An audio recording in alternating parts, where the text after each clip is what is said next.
So this is more like it.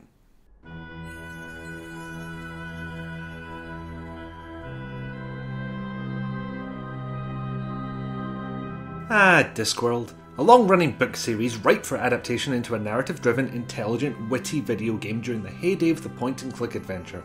I'll recap my review of the first game for those who don't have another 10 minutes to spare. It looked good, the interface design was headed in the right direction, it had great voice talent, the writing was solid, but was so bogged down with bullshit moon logic that I could barely finish the first act before giving up. I also mentioned that they'd solved these problems by the time Discworld Noir was released, but there's one game in between those two that I've never tried before. Holy shit, I'm actually going to review a game series in order for once. Discworld 2 was released about a year after the first and bore the subtitle of Missing Presumed, or Mortality Bytes depending on which country your face is in, and improved upon everything from the first game, more so than you'd expect from a year's worth of development.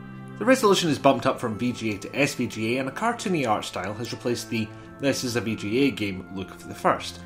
Honestly, these VGA games just start to blend together after a while. The intro begins with a drunk wandering out of a tavern and, hold on a second, I've seen this shit before.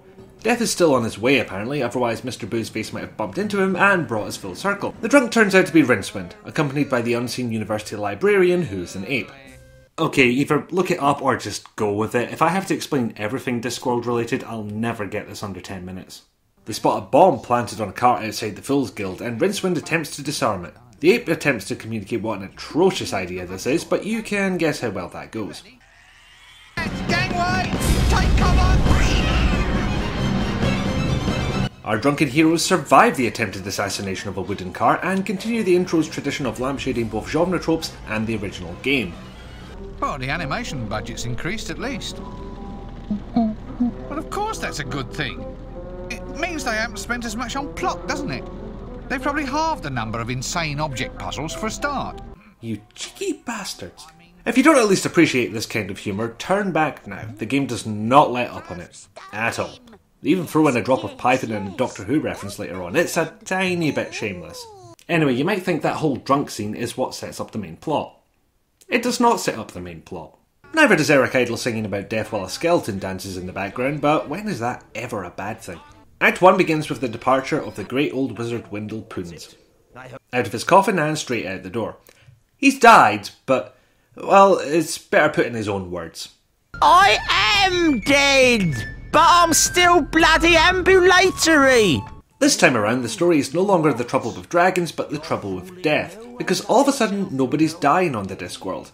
Well, they are dying, but they're sticking around instead of being taken by the big guy with the scythe who speaks in all caps. Your first task as Grand Butt Monkey Rincewind is to gather a bunch of ingredients for the Rite of Ashk End, a spell to summon Death himself and give him a great big ticking off about the shoddy job he's doing. While it's nice to see the game make the jump to SVGA, the cartoony look isn't my favourite use of it. If I can actually heap some praise on Fable for a second, the backgrounds in that were gorgeous, colourful yet semi-realistic and full of detail. Block fills with pastel colours seem like a very lazy use of the technology if you ask me. The interface is damn near identical to the first game, meaning that it's full screen with no HUD, and it's extremely mouse specific. In the world, you click once to move somewhere, right click to look, and double left click to use an object or person. You can also double click to skip straight for an exit, always a welcome touch. In the inventory screens, you left click to grab an item, right click to look, and double click to use that item on something else. If you single click, they'll just swap their positions, as useful as that isn't. For some reason, both Rincewind and his trusty sentient luggage have an inventory each, the difference being Rincewind can carry a mere 2 items. Never did find a use for that particular feature. You can and will be forced to resize the luggage's inventory window because it fills up to absolutely ludicrous levels within a few hours. Mr. Luggage himself is a quirky addition, and I'm at a loss for games outside this series that have your inventory follow you around, but maybe it's because it's a lot harder to click on a moving target than it is to click an icon or push a button. And you know how I said you double click to use things in the world? Guess what you'll probably end up doing when you're trying to hit your ambulatory +1 bag of holding. If you're me, it's miss constantly then give up and wait for ambulatory thing to stop exercising its ambulatoriness.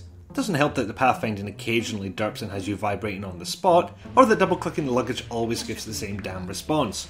What I did in my first hour of Discworld 2 is collect items, talk to people, and just wander around. I figured that it would be a festival of moon logic again, so I just thought I would hoard as many items as I could and figure it out from there.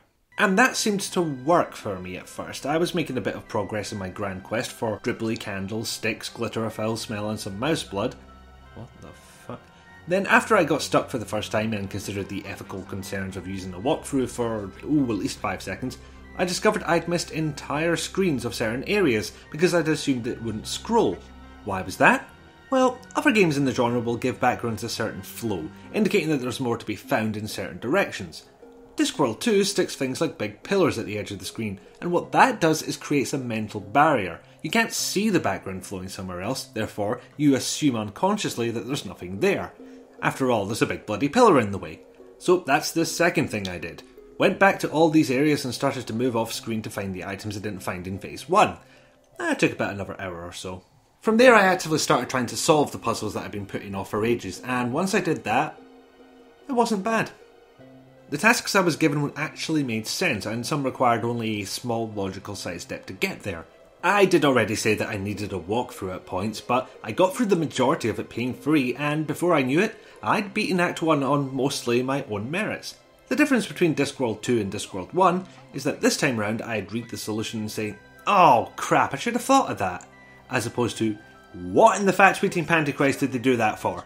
Items gathered, the ritual is performed, and from doing so we discover Death has decided to go on an extended holiday, feeling unappreciated by society. He's only convinced to come back by the promise of having a movie made about him. And I can't think of anywhere else but Discworld where that makes any sense.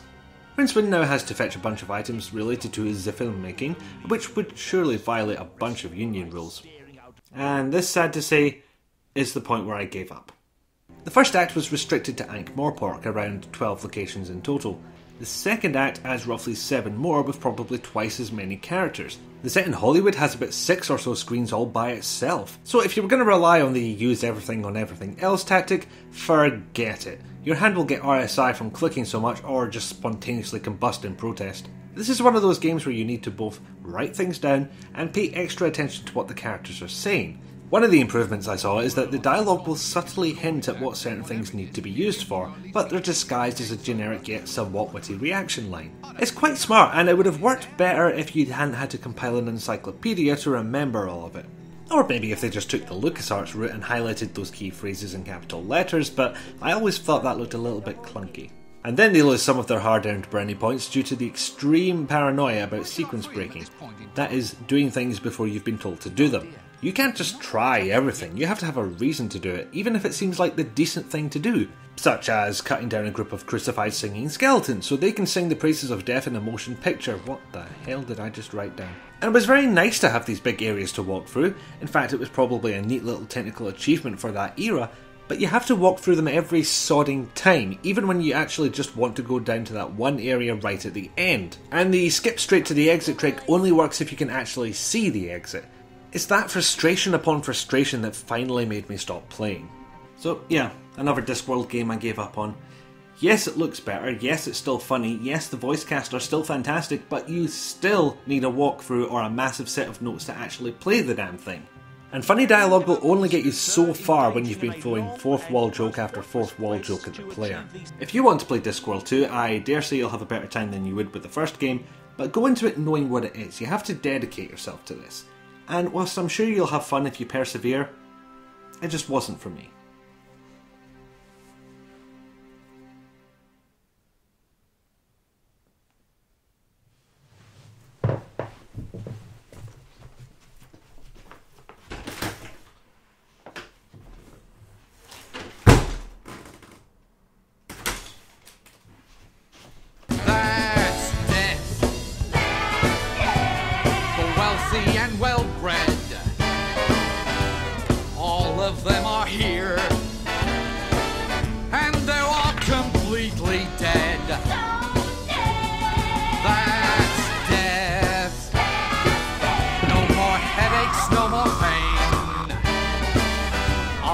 Millions who died, no one came back to complain.